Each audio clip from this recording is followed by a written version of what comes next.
Hello everyone, Nadeem here with PC.Solutions.Net.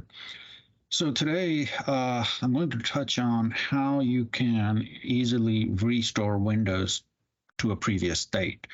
If your Windows machine is at the default settings, then it has Windows Restore already enabled. And if it's not, you can enable it, and this is how you do it. So in Windows 11, click on Start, type in Restore, and click Create Restore Point. So now here you can see that protection is on. That means you can restore to an earlier state. You can configure your settings, or you can create a restore point right now.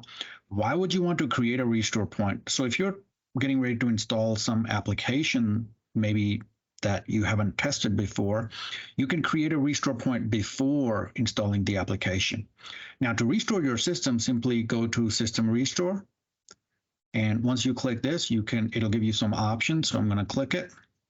It opens the restore wizard, and you just hit next, choose the date, and then hit next and click restore. Now, once you click restore, the system will reboot and it will do the restore process. What the system restore will do at that point is it will restore Windows files to that state. So it's a DLL files, Windows system files. It will not mess up your data. So your data is going to stay there as it is.